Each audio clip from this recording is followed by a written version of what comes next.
Apa gak semakin mumet itu Haris Azhar? Ya mumet lah, masa enggak sih?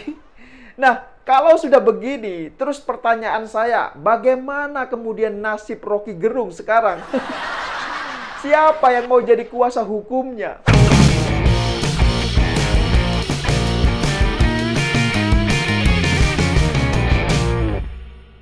Ya, jumpa lagi dengan saya Yusuf Muhammad. Dalam opini kali ini, saya akan menyampaikan kabar baru soal pelaporan Haris Azhar dan sengketa tanah antara Rocky Gerung dan pihak Sentul City yang terletak di Bojong Koneng, Bogor. Baru-baru ini, Kepala Kantor Badan Pertanahan Nasional atau BPN Kabupaten Bogor, Sepio Asanto, mengatakan bahwa terkait permasalahan sengketa tanah antara Rocky Gerung dengan pihak PT Sentul City ini sudah dibahas bersama Pemkab Bogor. Nah, Kepala BPN Sepio menuturkan bahwa tanah yang bersengketa tersebut memang bersertifikat hak guna bangunan atau HGB atas nama PT Sentul City. Nah, terkait persoalan sengketa tanah ini, saya sendiri pernah menyarankan kepada Rocky Gerung, daripada pusing, mending minta dibangunkan rumah DP 0 rupiah oleh Anies Baswedan. Ya, atau bisa juga minta dibuatkan rumah sama Demokrat di Candi Hambalang sana. Saya yakin kok dengan adanya kabar baru ini membuat Rocky Gerung semakin pusing.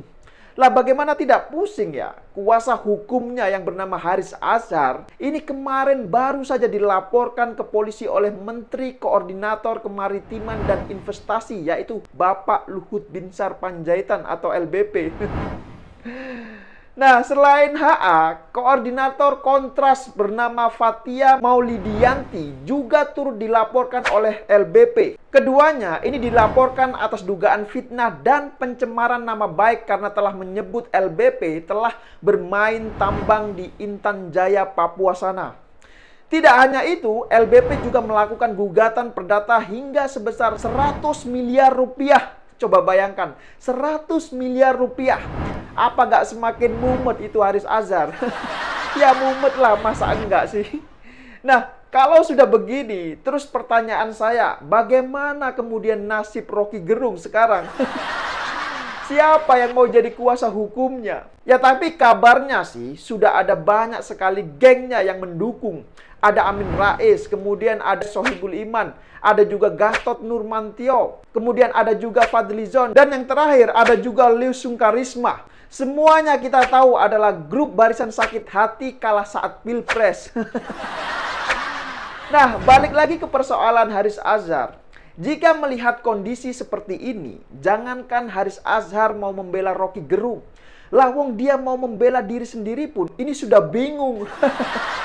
Bahkan kuasa hukum Haris Azhar ini sampai mendesak pihak kepolisian agar tidak melanjutkan proses laporan Pak Luhut Binsar Panjaitan. Lah ini gimana ceritanya, bos? Belum berkuasa saja, ini sudah mau mengintervensi hukum. Lah ini gimana ceritanya? Ya kalau menurut saya, ya sebaiknya ini dibuktikan saja di pengadilan.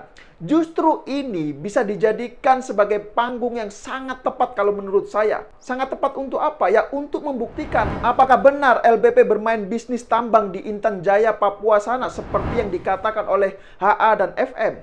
Kalau memang benar ya ini kesempatan agar publik semua tahu. Tapi jika tidak benar ya mereka harus siapkan uang 100 miliar dan menanggung segala resikonya. Ya kalau bicara soal kebebasan dan hak asasi manusia, maka semua orang juga punya kebebasan dan hak asasi manusia yang sama. Tidak ada kebebasan yang absolut. Semua kebebasan itu bertanggung jawab seperti apa yang dikatakan oleh LBP. Jadi jangan sampai menjadi orang yang cengeng dan playing victim saat diseret ke ranah hukum dengan seenaknya teriak soal kebebasan dan hak asasi manusia. Tapi di lain sisi justru mengabaikan hak asasi dan kebebasan orang lain.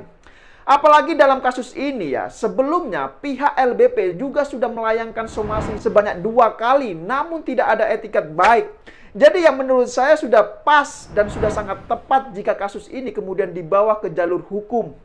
Nah, sekarang tinggal dibuktikan saja, kalau memang apa yang dituduhkan oleh HA dan FM itu benar, maka saya yakin rakyat juga akan mendukung mereka. Tapi kalau apa yang dituduhkan itu tidak benar, ya jangan salahkan rakyat akan menganggap bahwa mereka adalah pembohong. Mereka adalah penipu, penipu yang bersembunyi di balik nama LSM, pejuang keadilan dan kemanusiaan. Ya, kita semua tahu kok bahwasanya LSM ini gemar sekali mengusung masalah hak asasi manusia. Mereka suka menggunakan nama HAM sebagai dasar untuk melakukan pembelaan atau advokasinya. Sekarang, misal kasus nakes yang dibunuh secara kejam kemarin di Papua oleh kelompok teroris KKB, apakah mereka sudah bersuara keras soal itu? Kalau sudah, tolong saya diberitahu. Nah, jujur saja ya, saya sering sekali memperhatikan jika yang melakukan kekerasan itu dari pihak kelompok bersenjata Papua, suara mereka terkait HAM menggelegar, bahkan sampai terdengar ke mancanegara. Hal ini sangat berbeda jika yang menjadi korban adalah aparat misalnya dari TNI, Polri, atau nakes yang kemarin itu. Suara mereka terkait HAM itu tiba-tiba senyap, tidak terdengar sama sekali. Padahal andai benar mereka adalah pejuang HAM dan aktivis HAM sejati, harusnya siapapun yang melakukan kekerasan, maka sudah seyogyanya mereka pun harus bersuara dengan lantang. Ya, saya melihat apa yang terjadi ini justru menjadi sebuah paradoks. Mereka yang katanya selama ini gemar menggaungkan soal HAM, namun justru terkesan bungkam. Lidah mereka ini seakan keluh, suaranya senyap, nyaris tak terdengar dalam kasus pembunuhan yang dilakukan oleh kelompok KKB terhadap nakes bernama Gabriela. Nah, pertanyaannya, kenapa bisa begitu? Sebenarnya untuk siapakah mereka bekerja selama ini? Mungkin ada penonton di channel 2045 TV ini yang tahu. Silakan berikan komentar di bawah. Ya, saya kira demikian opini singkat Okedum kali ini. Pesan saya terus jaga NKRI. Terima kasih sudah menonton dan sampai jumpa di episode Okedum selanjutnya. Kamu udah dibilang somasi oleh Pak Junifer 2 kali. Nggak ada juga. Ya kan udah cukup. Masa kita mau terus-terus? Kan semua itu tidak ada kebebasan absolut. Saya ingin ingatkan kepada publik ya. Tidak ada kebebasan absolut. Semua kebebasan bertanggung jawab. Jadi saya punya hak juga untuk membela hak asasi saya. Ya, jadi karena saya tidak melakukan itu, tidak ada, dan saya sudah minta bukti-bukti, tidak ada. Dia bilang research tidak ada. Jadi saya nuntut, dan ini saya kira pembelajaran buat kita semua masyarakat. Banyak yang menyarankan saya untuk tidak begini, karena dia bilang nanti Bapak dia, saya bilang tidak. Saya harus mau menunjukkan kepada publik supaya manusia-manusia gitu yang merasa public figure gitu menahan diri untuk memberikan statement-statement yang tidak bertanggung jawab. Itu aja dari saya. Ya.